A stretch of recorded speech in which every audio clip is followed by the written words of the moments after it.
Hello বন্ধুরা, তোমরা কেমন আছো? আশা করি সবাই ভালো আছো। আমিও ভালো আছি।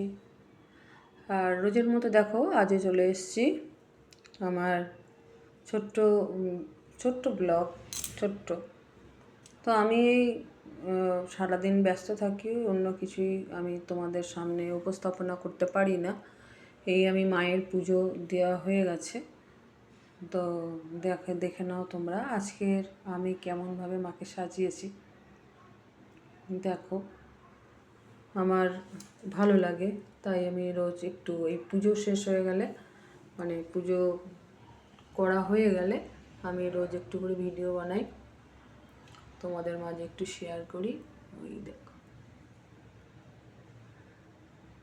কত সুন্দর লাগছে না? দেখো,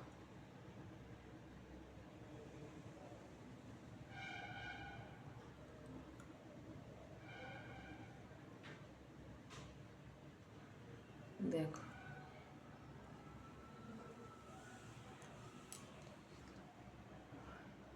আমি এইভাবেই নিত্য পুজো করি।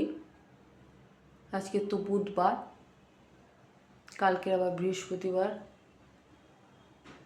তো আজকের আমি আমার পুজো এখানেই শেষ করেছি। এই দেখো এখনও প্রদীপ জ্বলছে, ধূপ জ্বলছে, আর ভোগ নিবেদন করেছি। তবে আজ আসি এই পর্যন্তই।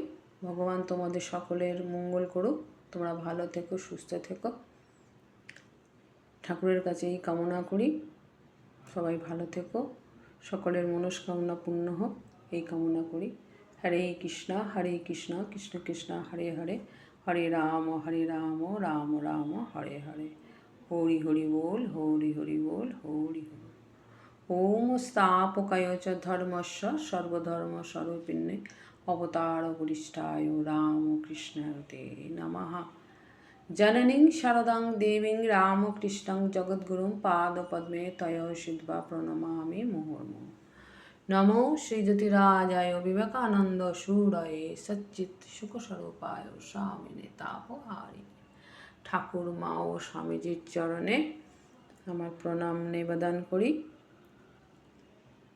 এই বলে আজকের আমি আমার ব্লগটা এখানেই শেষ করছি।